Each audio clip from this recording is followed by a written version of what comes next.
मेरा पति मुझसे 13 साल बड़ा था। हमारी उम्र में बहुत अंतर था, इसीलिए हमारे विचारों में मतभेद होते थे और अक्सर हमारे बीच झगड़े होते रहते थे। एक दिन अचानक उनकी तबीयत बिगड़ गई और उन्हें लकवा मार गया। अब वे बस बिस्तर पर पड़े रहते थे। उनसे कोई भी काम नहीं हो पाता था।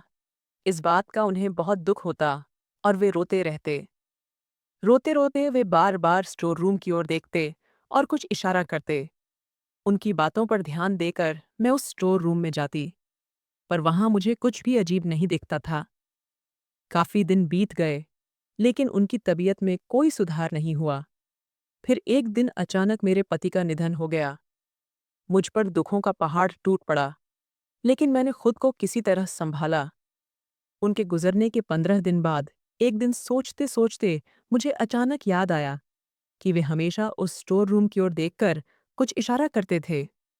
तब मैंने सोचा कि इस स्टोर रूम में जरूर कुछ राज है, जिसे जानना चाहिए। मैंने उस स्टोर रूम की अच्छी तरह से सफाई शुरू कर दी। वहां का सारा सामान बाहर निकालने लगी। सफाई करते करते मेरी नज़र एक चीज पर पड़ी, जिसे देखकर मेरे पैरों तले जमीन खिसक गई, क्योंकि वहां तो मेरा नाम संगीता है। मैं दिखने में अच्छी थी, लेकिन मेरे माता पिता ने मेरा विवाह मुझसे 13 साल बड़े व्यक्ति से कर दिया। वे एक बड़े पद पर कार्यरत थे और दिखने में भी ठीक ठाक थे, लेकिन उनके सिर पर एक भी बाल नहीं था। जब भी हम साथ में बाहर निकलते या घूमने जाते, तो आसपास के लोग मुझे उनकी बेटी समझ लेते। ये बात उन्हें भी अजीब लगती थी। वे मुझसे कहते थे, खूब खाना खाया करो और अपना वजन बढ़ाओ, ताकि तुम भी थोड़ी उम्र दराज लगो। तब मैंने कैजुअली अपने पति विकास से कहा, मेरे मोटे होने से बेहतर है कि आप ही पतले हो जाएं। इस बात पर उन्हें बहुत गुस्सा आ गया और गुस्से में आकर उन्होंने मुझे जोर से थप्पड़ मार दिया। हमारी शादी को अभी 1 महीना भी नहीं हुआ था, लेकिन उन्होंने इतनी जोर से मारा कि मैं जमीन पर गिर गई। फिर उन्होंने गुस्से में कहा, औरतों को औरतों की तरह ही रहना चाहिए, ज्यादा सिर पर चढ़ने की कोशिश नहीं करनी चाहिए। उन्होंने कहा कि वे औरतों को अच्छे से जानते हैं। अगर उन्हें काबू में न रखा जाए तो वे सिर पर चढ़ जाती हैं। मैं उन्हें समझाने की कोशिश कर रही थी कि मैंने ऐसा कुछ भी गलत नहीं कहा, लेकिन उन्होंने मेरी एक भी बात नहीं सुनी और बहुत गुस्सा हो गए। कई दिनों तक वे मुझे इस बात के लिए ताने मारते रहे। वे मेरे लिए बहुत सारा ऐसा खाना लाते जिससे मेरा वजन बढ़े और जबरदस्ती मुझे खिलाते। मुझे बाहर का ज्यादा खाने की आदत नहीं थी, जिससे मेरी तबीयत खराब होने लगी और मेरा पेट भी खराब रहने लगा। लेकिन उन्हें इससे कोई फर्क नहीं पड़ा। इसका नतीजा यह हुआ कि मेरी सेहत बिगड़ गई और मेरा वजन बहुत ज्यादा बढ़ गया, जिससे मैं अजीब दिखने लगी। मेरे सभी रिश्तेदार मुझे देखकर हैरान रह जाते और ताने मारते, शादी से पहले तो तुम ठीक थी, शादी के बाद अचानक इतना वजन क्यों बढ़ा लिया। सब मुझे बातें सुनाते, क्योंकि मेरे शरीर का पूरा आकार बदल गया था, लेकिन मैं किसी को कुछ बता भी नहीं सकती थी। मेरा पति विकास हर बार मेरा और मेरे परिवार वालों का अपमान करता और हमेशा मुझे ताने मारता, लेकिन मैं यह सब कुछ सहन कर रही थी, क्योंकि मुझे ऐसा लगता था कि वह मेरा पालन पोषण कर रहा है। लेकिन कुछ दिनों बाद मेरे पति ने वह भी बंद कर दिया। अब वह मुझसे कहने लगा, मैं तुम्हारा खर्च नहीं उठा सकता, तुम खुद कमाओ और अपना खर्च चलाओ। तुम्हारे लिए मेरे पास पैसे नहीं हैं। मैं तुम्हें मुफ्त में खिलाने वाला नहीं हूँ। मेरे पति के इस तरह के व्यवहार से मुझे बहुत दुख होता था और ऐसा लगता था जैसे मेरी जिंदगी से सारी खुशियां चली गई हैं। अब मैंने एक स्कूल में नौकरी शुरू कर दी, लेकिन मेरे दिमाग में हमेशा विचार चलते रहते थे। कभी कभी तो मैं स्कूल में रहते हुए भी रो पड़ती थी। मेरे पास ऐसा कोई नहीं था जिससे मैं अपना दुख साझा कर सकूं। मेरा पति हमेशा अपने रिश्तेदारों के सामने मेरा अपमान करता और मुझे परेशान करता। अब हमारी शादी को 3 साल हो चुके थे, लेकिन हमारे कोई बच्चे नहीं थे। इस बात का भी मुझे तनाव होने लगा, लेकिन मैं किसी को कुछ कह नहीं सकती थी। मुझे हमेशा यह सवाल सताता, मेरे माता पिता ने मेरी शादी ऐसी व्यक्ति से क्यों करवाई। फिर भी मैं हमेशा अपने पति को खुश रखने की कोशिश करती थी। उनकी बहुत परवाह करती थी, जो उन्हें पसंद हो वही करती थी। लेकिन फिर भी वह मुझ पर गुस्सा ही करते रहते थे। कभी कभी तो मुझे लगता कि उनकी जिंदगी में मेरे अलावा कोई और भी है, क्योंकि मुझ पर गुस्सा करने के बाद वह घर से बाहर अपने दोस्तों के साथ चले जाते और उनके साथ बहुत खुश रहते। कभी कभी उनके दोस्त भी हमारे घर आते थे और मेरा पूरा दिन उन्हें खिलाने पिलाने में चला जाता था। फिर भी मैं उनसे कुछ नहीं कहती थी, क्योंकि मुझे लगता था कि मेरे पति को यह देखकर खुशी होगी, लेकिन उन्हें मेरी किसी भी बात की खुशी नहीं होती थी। मुझे समझ नहीं आ रहा था कि मेरी जिंदगी में यह सब क्या हो रहा है। क्या हम पर किसी की बुरी नज़र लग गई है? क्योंकि मेरा पति जिस ऑफिस में काम करता था, वहां वह रिश्वत लेता था और उन पैसों को खुद पर खर्च करता था। लेकिन उसने कभी मेरा ख्याल नहीं रखा। मैं अपना खर्च खुद उठाती थी। जिस इलाके में हम रहते थे, वहां सबको पता चल गया था कि हम दोनों बहुत झगड़ा करते हैं। लेकिन एक दिन हद ही हो गई। वह मुझसे बेवजह झगड़ने लगा और कहने लगा, मैंने तुमसे अच्छा खाना बनाने को कहा था, ये क्या बनाया है? फिर वह जोर जोर से मुझ पर चिल्लाने लगा। तब मैंने उससे कहा, अच्छा खाना बनाने के लिए घर में अच्छी चीजें भी चाहिए। मेरे पास पैसे नहीं हैं और मेरी सैलरी भी अभी तक नहीं आई है। इस पर मेरे पति ने कहा, अब मुझे तुम्हारे साथ नहीं रहना। तुम मुझे पसंद नहीं हो। हमारे झगड़े का कोई मतलब नहीं बचा था। झगड़े की वजह कुछ और थी, लेकिन अब बात किसी और ही दिशा में जा रही थी। मेरा पति मुझ पर जोर जोर से चिल्लाने लगा, जिससे उसका बीपी बढ़ गया और अचानक उसे पैरालिसिस का अटैक आ गया। ये देखकर मैं समझ नहीं पाई कि क्या करूं। रात का समय था। जैसे तैसे मैं उसे अस्पताल लेकर गई। डॉक्टरों ने उनका इलाज किया, लेकिन उन्होंने कहा कि उन्हें लकवा मार गया है। अब उनके हाथ पैर काम नहीं करेंगे और वे बोल भी नहीं पाएंगे। उनका पूरा शरीर बेकार हो गया था। बेवजह के गुस्से की वजह से उनका बीपी बढ़ा और उन्हें अटैक आ गया। कुछ दिनों बाद मैं उन्हें घर ले आई और अब उनकी पूरी देखभाल करने लगी, क्योंकि वे बिस्तर से उठ भी नहीं सकते थे और कुछ कह भी नहीं सकते थे। लेकिन मुझे इस बात का बहुत दुख था, क्योंकि वह जैसे भी थे, लेकिन मेरे पति थे। मैंने सपने में भी नहीं सोचा था कि मेरे पति के साथ ऐसा कुछ होगा। अब घर की पूरी जिम्मेदारी मुझ पर आ गई थी। मैं नौकरी भी कर रही थी, घर भी संभाल रही थी और अपने पति की देखभाल भी कर रही थी। ये सब देखकर मेरे पति के मेरे प्रति विचार बदल गए। उन्हें एहसास हुआ कि मैंने अपनी पत्नी के साथ बहुत गलत व्यवहार किया है, लेकिन फिर भी वह मेरे दुख में मेरा साथ दे रही है। एक दिन मेरे पति ने मुझे कुछ अजीब सा इशारा किया। मुझे समझ नहीं आ रहा था कि वह क्या कहना चाह रहे थे।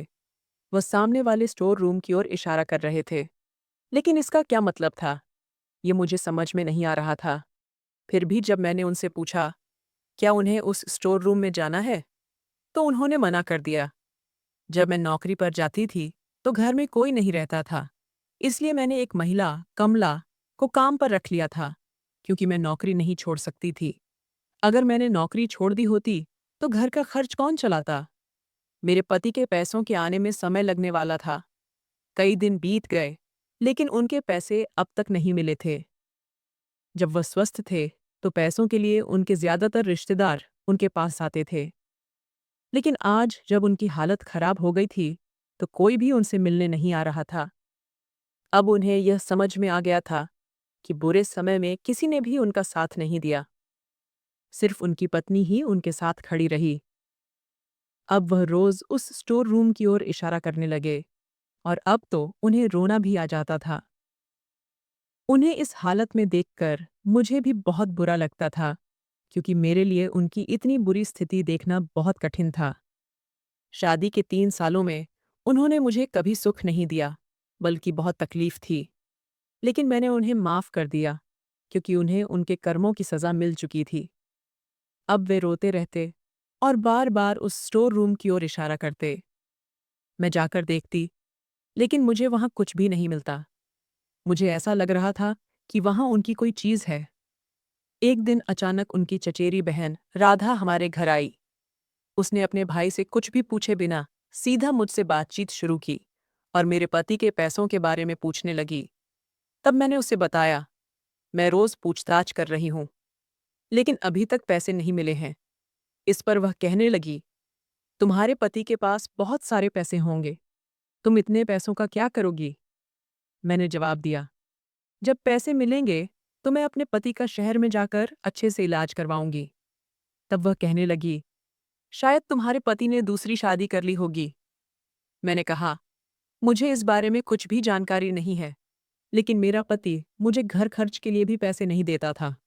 ये सुनकर वह बोली, अगर ऐसा है तो उसने ज़रूर दूसरी शादी की होगी। मैंने उससे कहा, अगर ऐसा होता तो वह महिला यहाँ ज़रूर पहुँचती। वह कहने लगी, तुम्हारा पति सभी से बहुत उधार लेता था, इसलिए उसके पास बहुत पैसा जमा हो गया होगा और वह सारा पैसा उसी पर खर्च करता होगा। तुम्हें इसके बारे में पूरी जानकारी होगी। उसके मुंह से यह शब्द सुनकर मुझे बहुत गुस्सा आ गया।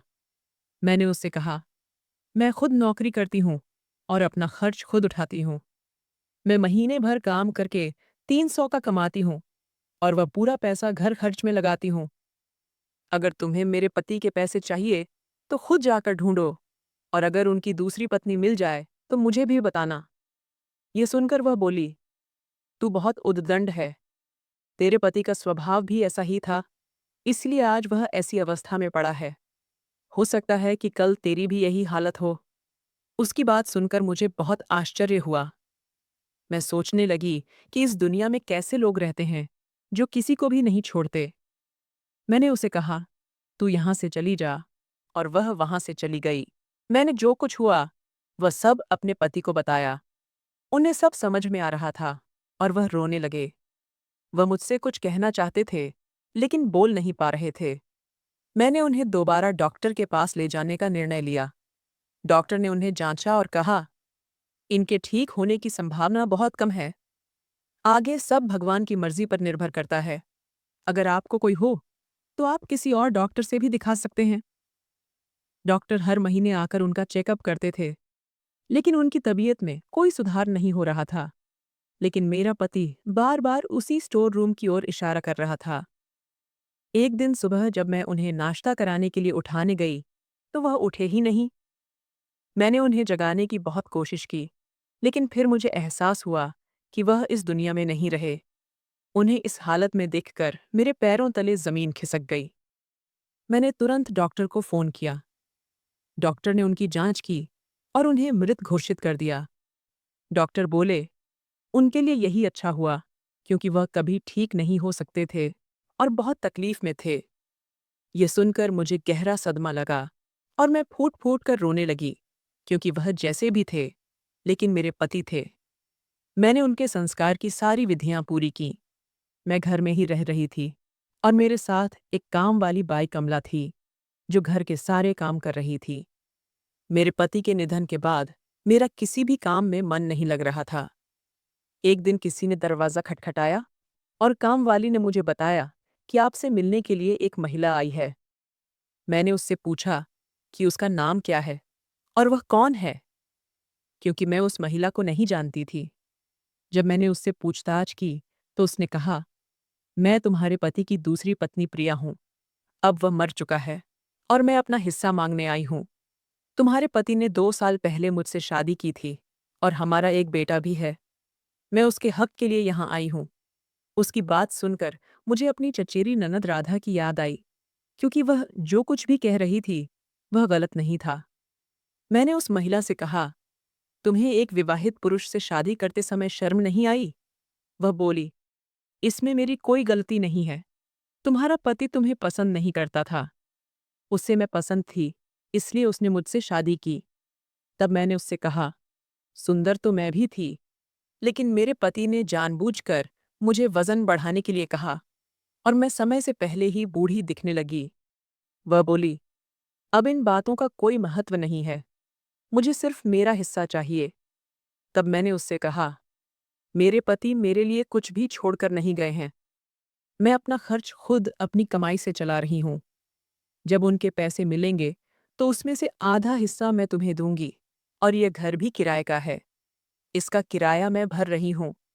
तुम्हारा पति मुझे एक भी पैसा नहीं देता था। वह सारे पैसे तुम्हारे ऊपर ही खर्च करता था। वह महिला मुझसे झगड़ने लगी।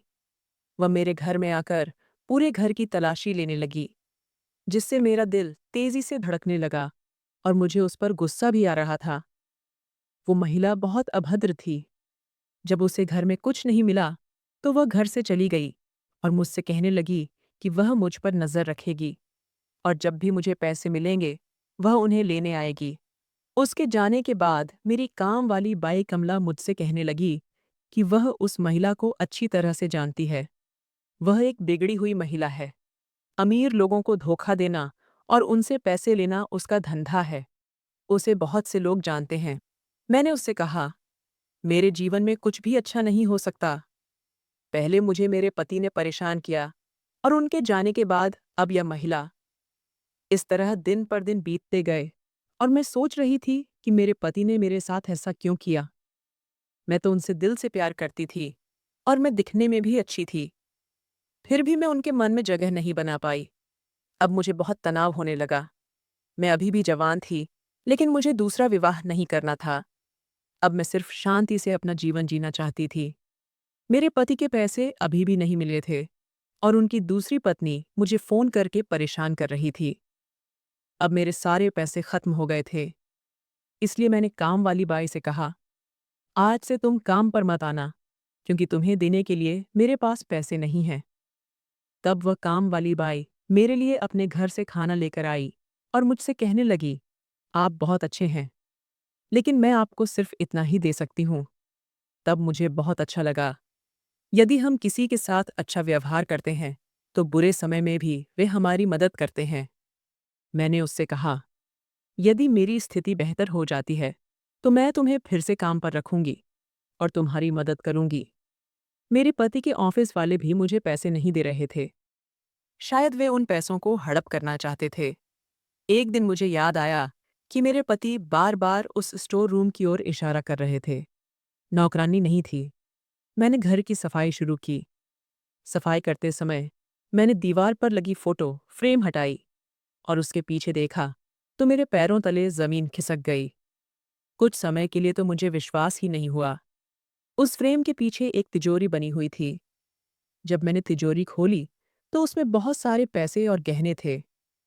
अब मुझे समझ में आया कि मेरे पति बार-बार उस ओर इशारा क्यों कर रहे थे। मैंने वहां से सारी रकम निकाली और फ्रेम को वापस वहीं लगा दिया। अगले दिन मैंने अपनी नौकरानी कमला को बुलाया और उससे कहा, मुझे घर का सामान पैक करने में मदद करो, क्योंकि यह घर किराए का है और मैं यहाँ से जा रही हूँ। मैंने सोचा कि कुछ पैसे अपने पति की दूसरी पत्नी प्रिया को दूं, लेकिन नौकरानी ने मुझे बताया कि वह लड़का उसका नहीं था। वह तुमसे झूठ बोल रही थी। शायद तुम्हारे पति ने उससे शादी भी नहीं की थी और वह तुमसे झूठ बोल रही थी। मैं पूरी तरह शांत हो गई थी। मैंने अपनी काम वाली को उसकी तनख्वाह दी और अतिरिक्त पैसे भी दिए। साथ ही घर का आधा सामान भी उसे दे दिया। उसे लगा कि मुझे मेरे पति के पैसे मिल गए हैं, लेकिन ऑफिस के लोगों ने मुझे पैसे नहीं दिए। मैं आधा सामान लेकर दूसरे शहर चली गई। वहां जाकर मैंने अनाथ बच्चों के लिए एक स्कूल खोला और वहां नौकरी करने लगी, क्योंकि मैं उन पैसों से कुछ अच्छा काम करना चाहती थी। जीवन में ऐसे कई अवसर आते हैं, लेकिन अब मुझे किसी पर भी विश्वास नहीं था। इसलिए मैंने दूसरा विवाह भी नहीं किया। अब मैं स्वाभिमान से जी रही थी। तो दोस्तों, अगर आपको ये कहानी पसंद आई हो, तो वीडियो को लाइक करें और चैनल को सब्सक्राइब करें। धन्यवाद।